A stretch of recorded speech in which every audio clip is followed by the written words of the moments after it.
Hello everyone, Samira here. Welcome back to my channel. So in today's video, I'm going to show you how to make this very interesting pop-up card for this Valentine's Day.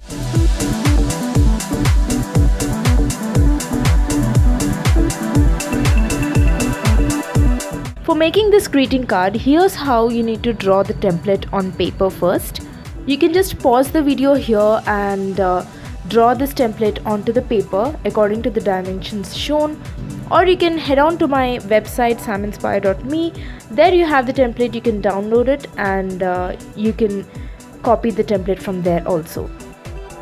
Don't worry, I know it looks confusing and huge, but it's actually pretty simple, and I'm going to explain how the template is formed and I'm going to explain each and every part of it. So the template is actually drawn on a thick Catridge paper, and the top part of the template, that is the top rectangle, is responsible for giving a 3D look to the frame, that is popping the frame out.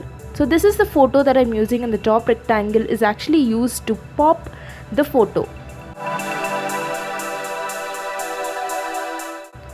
So as you can see, the top rectangle is the one that is being shown over here, that brings the photo to the front.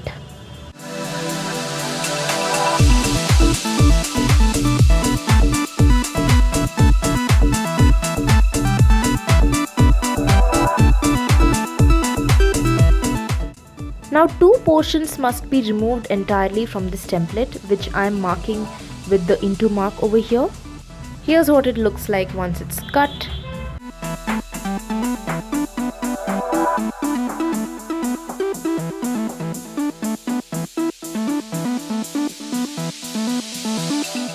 Now I'm going to take a cutting mat and place this sheet of paper over it, and using a detail knife like this, I'm going to cut over the edges.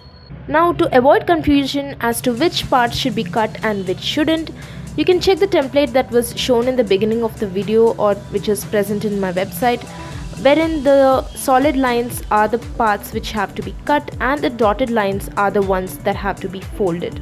Otherwise, there's another easy trick to remember, wherein apart from the parts that you are going to remove from the paper, all the vertical lines are supposed to be cut and the horizontal lines are supposed to be folded.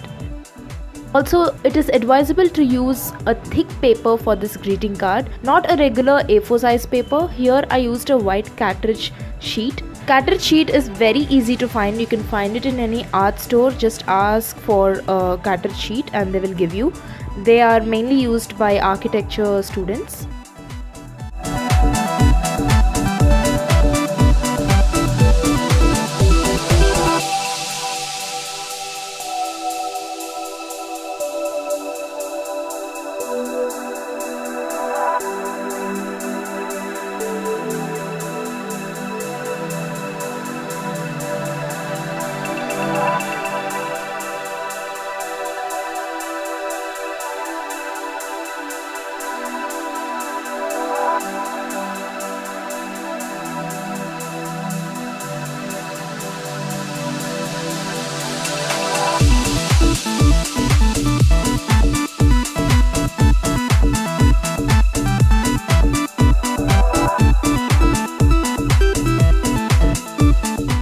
Now coming to the parts that have to be folded, I'm using the blunt edge of a knife over these lines to get perfect crisp creases when folded. If you don't have this particular knife, then you can also use an empty ballpoint pen.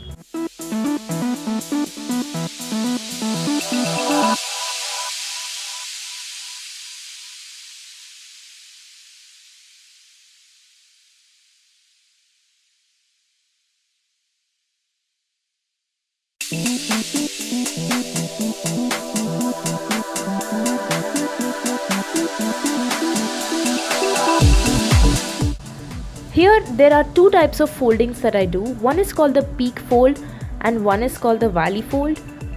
The valley fold is the one that is folded inside and the peak fold is the one that is folded outside. But instead of explaining it like this, I think it's better to watch and do it accordingly.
Now once everything is done, glue the last part of the small rectangle, that is the one which has slanted edges, glue it onto the paper and place a heavy object over it like a heavy book and leave it to dry for some time.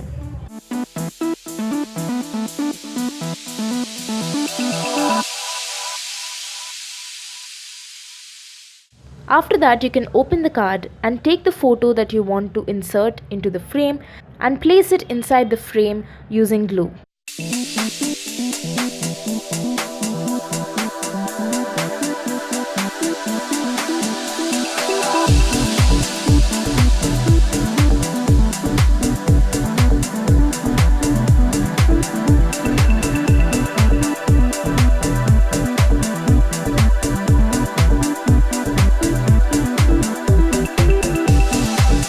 Now leave this to dry for some more time. Like before, you can place a book or a heavy object on top of the paper. Once that is dry, I'm going to add a golden frame over here using strips of rectangles cut from a gold cardstock paper. But this step is totally optional. If you want, you can also color the frame, or you can place some hearts, or you can place some paper flower cutouts. It's totally up to you. But I felt that gold will look more classic.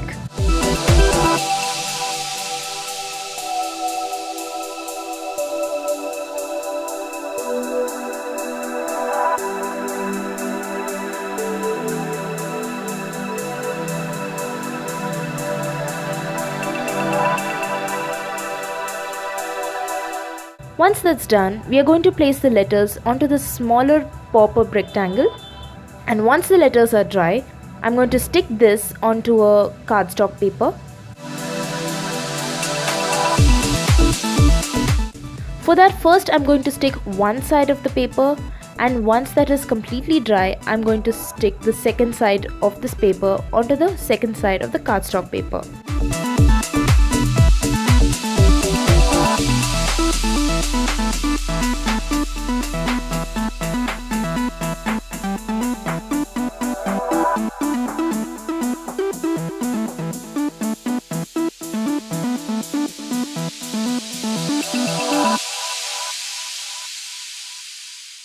I also added a small leaf border throughout the card and added some hearts here and there using red sketch pen.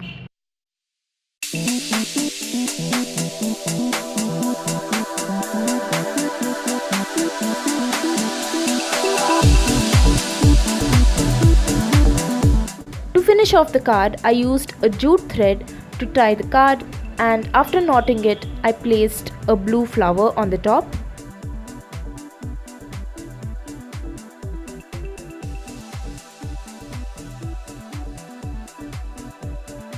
And there you go, you have your finished pop-up photo frame card. So that ends the tutorial. I hope you enjoyed it. If you did, then please give this video a thumbs up and comment down below and let me know your thoughts and let me know what videos you want to see next.